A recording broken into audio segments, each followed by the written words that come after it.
Nintendo doesn't care about Star Fox. I care about Star Fox, but that doesn't make more Star Fox games. They do let him and his anthropomorphic friends into mediocre, repetitive, and extremely forgotten Ubisoft games with unfortunate name choices, but they don't seem to want to make any new games for them. However, there have been some indie developers that have picked up the torch, and while some of their efforts have been shit, we may finally have one worthy of comparison. It's time to check out Ex-Zodiac. Dive into the role of some kind of cat lady named Q as she takes the reins of a space fighter and locks herself into the boundaries of this classic-looking rail shooter with a design living comfortably somewhere between Star Fox and Star Fox 64.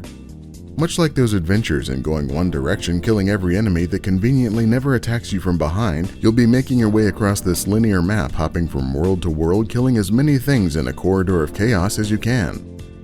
You'll use the familiar laser blasters, lock-on function, and bombs our canine counterparts wielded, with the ability to upgrade them to do more damage and fire additional missiles after grabbing floating drops from your stage-specific assortment of enemies.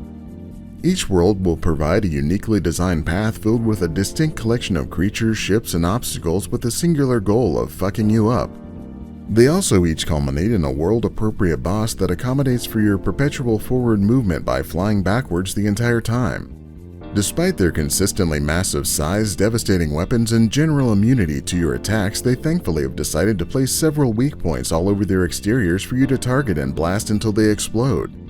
When you finally brought down those mighty level-ending monsters and launched yourself back into space, you'll be greeted by the orbiting scoreboard that tallies up your kills, damage, and boss time, quantifies that with some space math, and gives you a letter grade for you to hang up on the refrigerator. You don't just have one historically relevant rail shooter in this game, though. Each level has certain enemies that will jettison a random-looking circuit board from their exploding wreckage, and if collected, after you complete the boss fight, you'll be launched into a whole new encounter. Here you'll be locked into the hyperspeed shoot-'em-up action of a Space Harrier-style game where you have to frantically move to dodge and shoot dozens of enemies and obstacles flying directly at your face.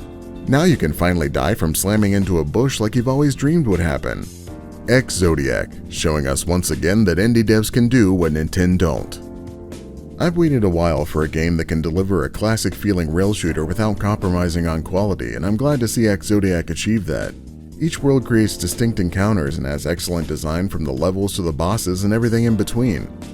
Even the music has that chiptune magic that is catchy while seamlessly merging into the experience.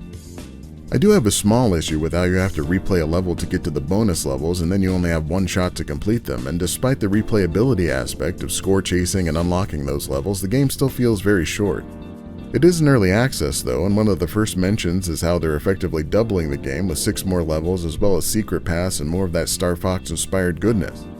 So since they've created a thoroughly fun spiritual successor that will undoubtedly get better over time, I'm giving Ex-Zodiac the abbreviated score of good. If you'd like to see more hot takes, warm satire, and tepid commentary about video games, make sure to subscribe and check out my other abbreviated reviews.